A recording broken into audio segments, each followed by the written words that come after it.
We human beings pride ourselves with our intelligence, how we're superior to all other species, with our minds, with our innovations, our scientific breakthroughs, our technologies. We've learned to tame the elements, to conquer the universe. Yet, the question is, what exactly is intelligence?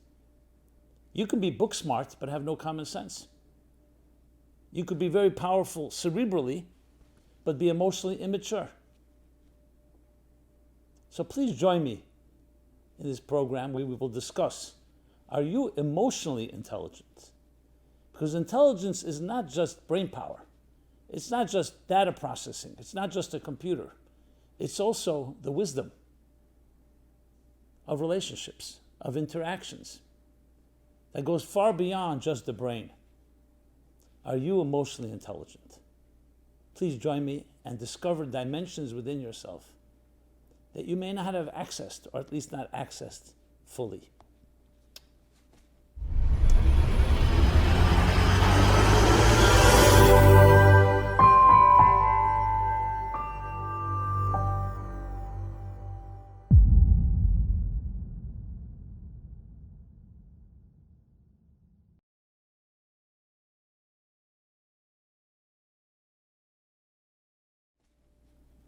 Hi, this is Simon Jacobson, and we will be discussing, are you emotionally intelligent?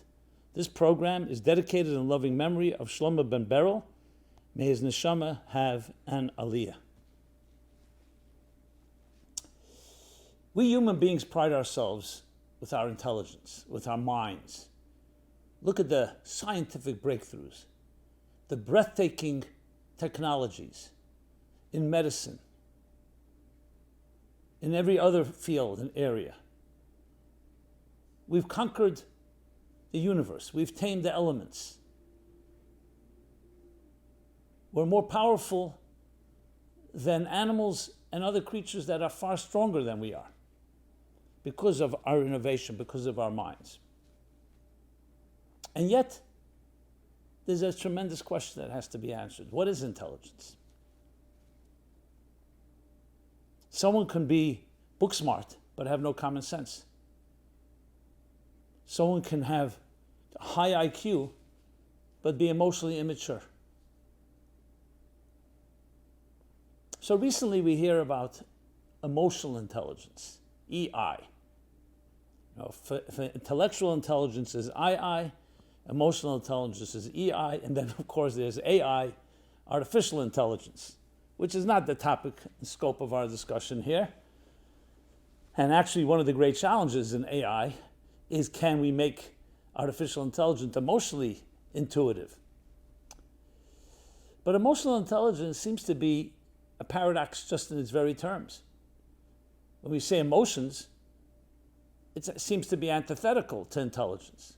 Just on a very basic level, our emotions are impulsive, our minds are reflective, and they clash very often, almost every moment of our lives.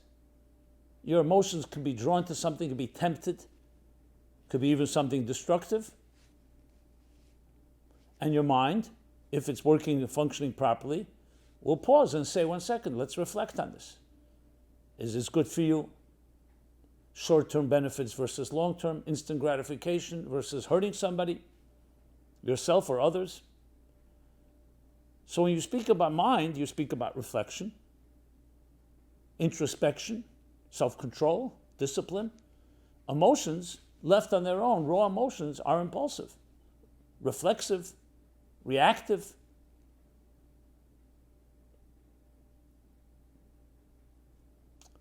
And yet, we see there are people who have not just brain power, in the sense they can understand things well, but also have a level of human understanding.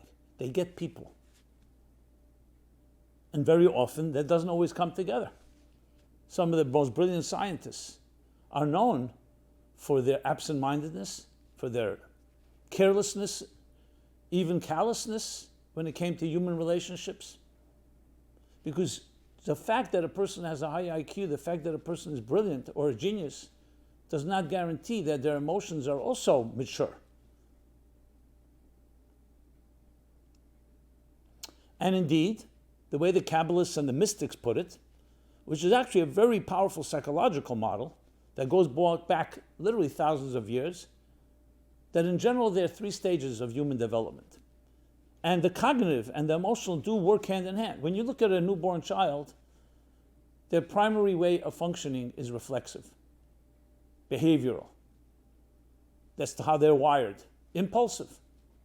Child is hungry, and let us know. When it's tired, when it's in pain. We don't know much about the child's consciousness because you can't interview a newborn. But much has been observed. But we do know that as months pass, the child begins to recognize things and can respond. You take 2-3 years, and a child does have an emotional makeup. The child can respond, can begin to speak and say thank you, please. You can't expect that of a young child, of a newborn, to have a relationship, but the relationship begins to develop. Yes, it's still on a childish level, but as the years roll on, what you see is the emotions are developing as the mind develops. Now, in a healthy circumstance, I have to qualify that because you can also have a child growing up in an unhealthy environment, and that skews and can distort things. But in a healthy environment, what you have happening is that as they both grow together, the child's mind begins to regulate and in a way harness the emotions. And part of education is doing exactly that. We're not talking about going against the emotions, but you don't just grab something from someone. You share, you show gratitude. Other behavior that we teach a child that the mind understands, still, in a younger age, that's called immaturity, the child is still controlled by its emotions. So then comes stage 3, where the mind begins to actually can exert control over the emotions. Now, this doesn't mean everybody employs that faculty. The fact of the matter is, yes, most adults are not going to just throw a tantrum in the public. That's because of their own shame, and they're embarrassed to do that. But they could be having a tantrum within. Think of people who just get insulted, or road rage. You can be a very mature adult and a brilliant person. Someone cuts you off, and you can lose it. So an intelligent person will more or less control it. So in other words, we still can be immature emotionally, but our minds at least are controlling it. A child can't even control it. But then there's actual real maturity, where it's not just that you're internally immature and you're just not expressing it. You're not going to get on your hands and knees and start scratching and biting like a newborn, like a young child would. But internally you may be doing that, but the emotions actually do mature into becoming more refined emotions. That which did not bother you when you were 5 years old, that which bothered you when you were 5 years old does not bother you now, in a real way. Not just that you subdue it or you just conceal it. Think of a little kid coming over to you and giving you a scratch or starting to kick you. In most likelihood, a mature adult is not going to get down on their hands and knees and start kicking back. And not even want to do that. It's not in your league. That's because your emotions have developed. This is a child. Now, if an adult may do it, you may react emotionally as well.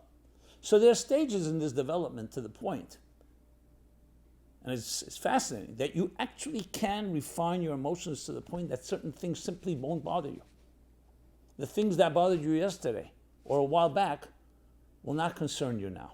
Why? Because your emotions have developed with your mind, and they're commensurate to each other. It's not like your mind has grown and chronologically you're an adult, but emotionally you're still a 10-year-old. Now, does this mean we're perfect? We all will have moments. Everybody has moments. Things overwhelm us. We have grief, tragedy, other things. So it's not about completely shutting down our emotions. Actually, that's not even healthy. So what do we come away from this? That initially, yes, the mind and the emotions can be antithetical, and very often they are. But there's also something that where they work together, like in harmony. Think of the mind as the processor, the researcher.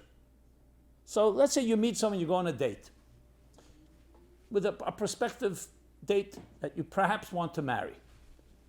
But you don't know. So what do? You date. You have conversations, interactions. You see how another person reacts. And what are you doing? Essentially, you're researching. I mean, I don't like that, use that word in this context, but that's what you're doing. Your mind is thinking and trying to figure out. Now, you may be emotionally attracted or drawn to this person, but a mature person is not going to just follow that because you want to know more about the person. You don't just want to know whether there's just a physical or sexual attraction. You actually want to know whether this person is the right one for you. We can be attracted to a lot of things that are not necessarily for us. So your mind, and again, in the healthiest circumstance, is working to looking at it. And it's through conversations, it's through discussions. You're probing. I don't want to say testing, and both people, two adults, will be doing that. After a while, when your mind says, this is a quality person, so you slowly, your emotional defenses slowly go down, and you open up a little more. Again, I'm barring any type of exceptions, which unfortunately today may be the rule, where we have complex defense mechanisms and armor and distrust and disappointments and fears and insecurities that may impact that. So I'm trying to just talk about something. Let's isolate that for a moment. I'm not suggesting it's not important, but just to discuss it in a more focused way. So what are we dealing with here? Your mind is basically telling your emotions, hey, someone worth continuing to see. And slowly, you start recognizing whether you trust this person, whether you emotionally connect. Can you be vulnerable with this person? Can you trust them? And that's far more so your mind essentially is like the captain of the ship, guiding, directing, the steward. And the emotions are the ship itself, the experience. Now, mind itself is like a computer. It can crunch data, crunch numbers, and give you all kinds of conclusions, but it can't tell you I like it or I don't like it. You could say it's worthy to be liked. This is a person that's worthy to marry. This person is worthy to have a business relationship with, if it's a business interaction. But then the actual relationship is the interaction, which is far more than the mind. And in the healthy situation, they speak to each other and work well. Now, there'll be conflicts. There'll be times where the emotions can get a hold of you and overpower your mind. That's not uncommon, as I mentioned. But that's part of the negotiation between your mind and your heart. And when they work well, you have a captain that regulates and makes sure that you're not getting yourself emotionally in a situation that may not be right for you. And the emotions are open and welcome to experience it. Now, if a person experiences fears, which is emotional, the mind should be like a scout that checks things out and tells the emotions, hey, you know what? I checked it out. You don't have to be that afraid. It's like sending someone ahead of you to check out the situation and let you know, is it worth exploring? Now, in that context, if you think of it that way, what happens now is that the emotions, once they've been guided, and you have the best of your mind, and you're not living in your head in mind games, now comes the other side of the coin, the emotional intelligence. And emotional intelligence is far more than just intelligence. So how do we describe emotional intelligence? So let's start with the word empathy. You'll see people, I don't want to use sociopaths or psychopaths, but even people who are brilliant in their minds very often are emotionally immature. And one of the things lacking is empathy. As a matter of fact, very creative geniuses are known for their narcissism, for their selfishness. Empathy. I remember once hearing a little girl saw her pregnant mother, and she said to her mother, she said, Ma, how do you have room inside yourself for another human being? And I thought about it, and I said, some men don't even have room for someone outside of themselves. Their egos are too big. Now, this is necessarily mutually exclusive to men or women, but often a woman does have that room because also she's emotionally, her physiological being is very much like her emotional being. That's why we often attribute emotional intelligence more to women than to men. That, again, this is not a counter-sexist statement, but rather just an observation. But everybody can develop it because we all have the capacity. However, it's a little more complicated because since emotions are naturally more impulsive and therefore naturally can also be more vulnerable, so we don't always allow our emotions to really speak to us. So we hide behind our minds. An emotionally intelligent person recognizes the role of intelligence and doesn't overrate it and doesn't underrate it. In our world, the mind is frankly overrated very often. Academic excellence, good marks, and yeah, maybe get you a better job and you may be a better processor of ideas and therefore more creative, more innovative. And that's simply because relationships take a second fiddle to making money or to other ways we measure success. The truth is, in a healthy society, the way you would measure a successful society would be how emotionally intelligent people are, not how high their IQ is and their aptitude, but rather a certain combination of empathy, I would also say intuition, but above all, and here's where the paradox is so profound, though the mind seemingly is more objective than the emotions, than the heart, and it is, because the mind should be detached, as I said, reflective. It doesn't let your subjective impulses to take a hold of you. But once the mind has helped the emotions grow, as I described at length, and that's why I elaborated, now the emotions come to a point where they can be in some ways, I'm not going to use the word objective, but they can have more humility even than the mind. But only after they've been trained, after they've grown. So initially, emotions are completely about you, my feelings about something. What does it mean for me? That's what an emotion is. Healthy intellect doesn't ask about me. Intellect will say, this is the facts on the ground. This is what it is, this is what it's not. You don't insert yourself into the equation. Emotions always insert yourself. I feel this, I like it, I'm attracted, I'm repelled. The mind can say this is something that's worth being attracted to, but it's the emotions that actually have the attraction. But once emotions develop, and now we're talking about emotional intelligence, what they offer is something where you can actually say to yourself, mind and emotions working together, I'm not going to insert myself. I want to listen to another person.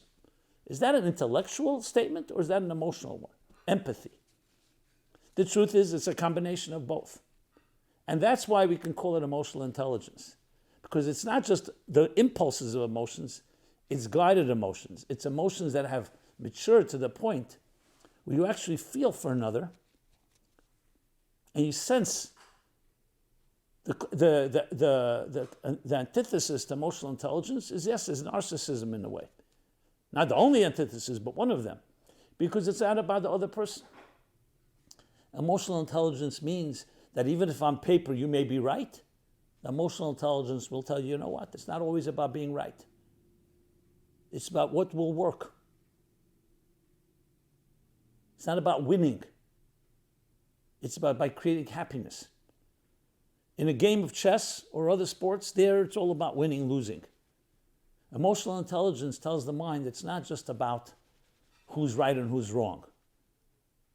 Sometimes your child may be wrong, but they need your sensitivity. They need your empathy. They need your care.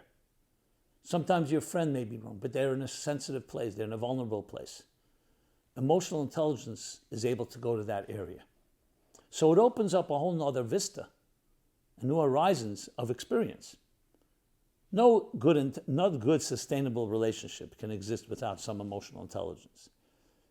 Another thing about emotional intelligence is that it's not intelligent in the same context like an equation, like an intelligent theory, an intellectual concept. It's a combination of intelligence, but also sensitivity, intuition, as I mentioned, and other factors that are not quite tangible. Just like sensing something.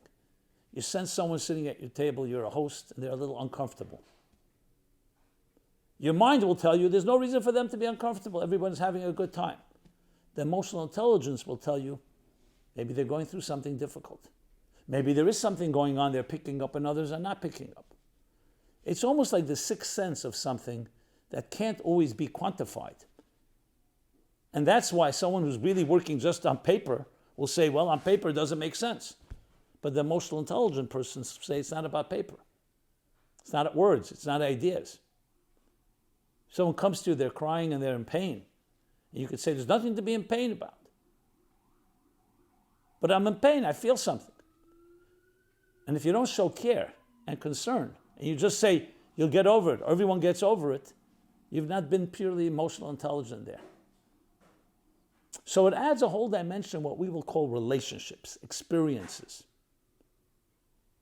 And unfortunately, there are many people, I've met many, that are brilliant up here, but they don't have the full development of on the experiential level. Often it's out of fear. Not everyone will admit that, but often, if you grew up in a home or an environment that abandoned you in some way, where you did not feel secure, where you did not feel nurtured and validated, you will escape often behind your mind and find excuses. And a good mind can cover its tracks and always cover everything up. But in truth, it's just a scared child that's living in an adult body.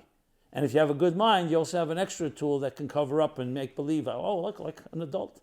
Like that story with that person who was blind, but so trained themselves, no one could tell. Because they knew every inch of their home. So they were able to perform. For some situations, that may work. But in real relationship, that doesn't work. You can't fake it. So it is really about getting beyond our fears and our concerns, and often deeply embedded ones, to get to an emotional, intelligent place. Can you argue that some people are just wired with it and some are not? Well, listen, like anything, there's nurture, nature. We all have parts of our lives that we're born that way, but as we see, things can be developed, things can be nurtured, things can be trained and harnessed. Just like a tree that's growing in a garden, if it's growing a little different direction, you could do certain things. I'm not saying change a entire personality, but you can direct, you can, as I said, harness, you can guide it, you can accentuate its strengths, and somewhat minimize and mitigate its weaknesses. But I would like to say that it's not just the way we're wired. There's no question, just as people have natural higher IQ or natural intelligent intelligence, some people have more emotional intelligence just the way they are. Maybe it's the way they grew up, family, they learned from others, they had role models. But there are things we all can do. And it begins with what I've always mentioned, the point of bittul, that word from Hasidic terminology. It's a very powerful word, very hard to translate. It's a combination of modesty, humility, but above all, suspending yourself in the face of another. Now here's the interesting thing. The mind does that naturally. A good, healthy mind detaches its own prejudices and its own biases and self-interest from the concept. I'm not talking about a biased mind or someone who's bribed or somebody who's under the influence of some self-interest. But the way the mind works, well. But the mind can train the emotions, who naturally are not that way, because emotions react.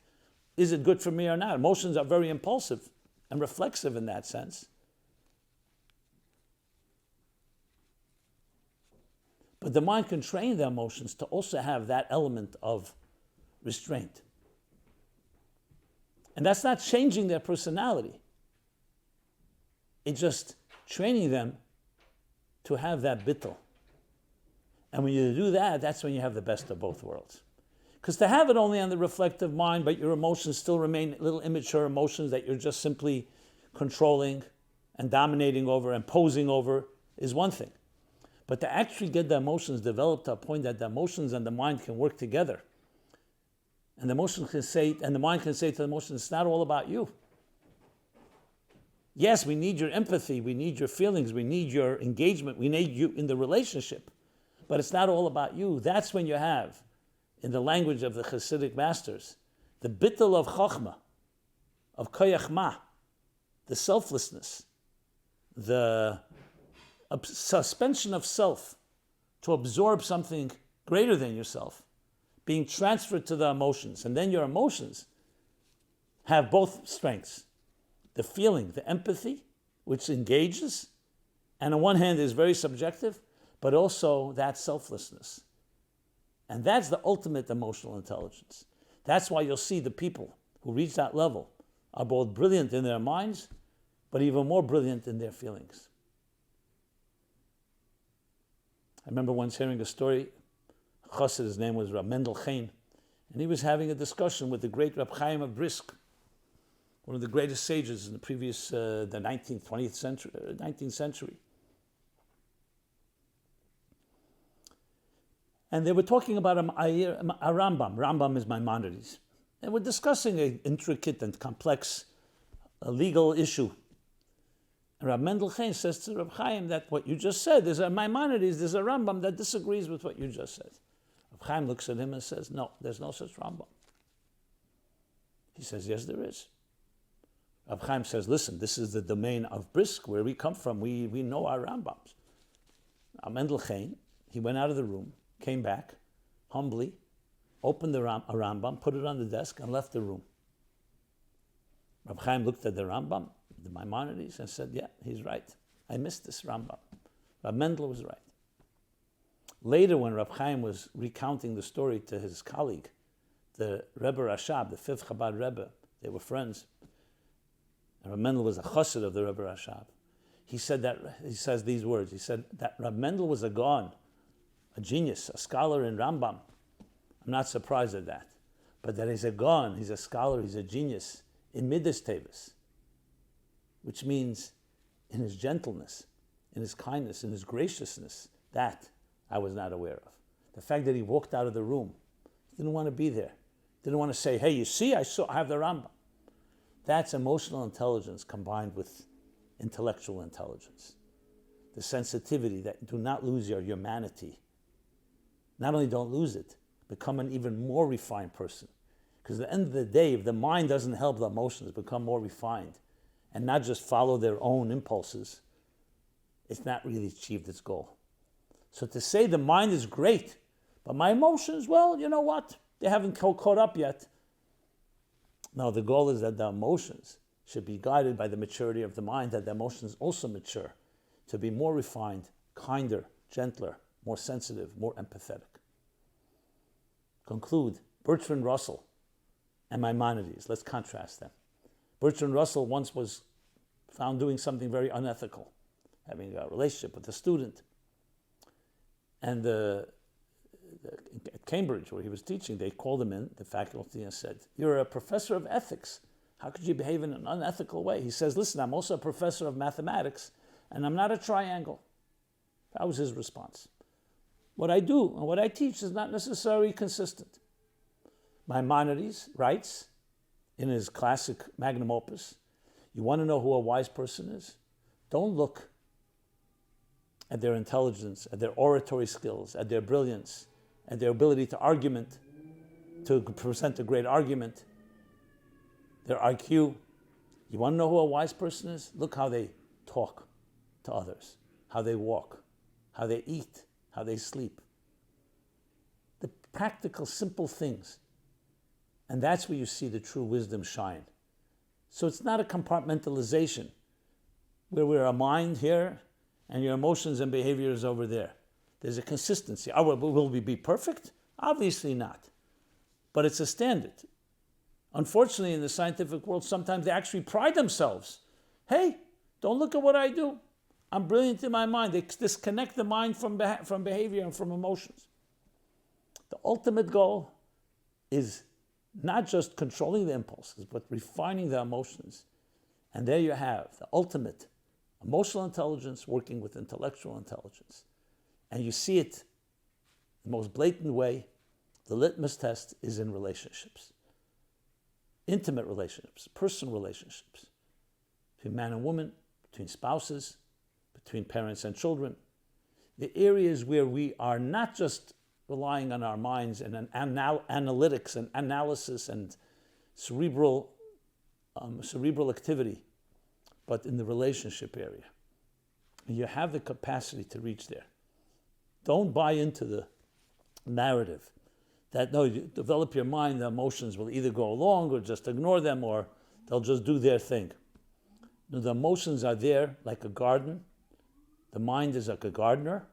The emotions are the flowers, and you can make those flowers grow and blossom and become far greater than what they were in their earlier stages, more immature stages. So there you have, hopefully I did some justice to this important topic, emotional intelligence, that we can apply to our personal lives. And with that, I'd like to conclude by giving you all a blessing that may you grow both with your minds, but above all in your emotions. This has been Simon Jacobson, Meaningful Life Center, meaningfullife.com, where you can find this and many other programs. I'd love to hear your feedback, your thoughts, your comments, your questions. And above all, please share this with others. Again, meaningfullife.com. Be blessed, and I look forward to see you again soon. This program is brought to you by the Meaningful Life Center. Please help us continue our programs. Make even a small contribution at meaningfullife.com/donate.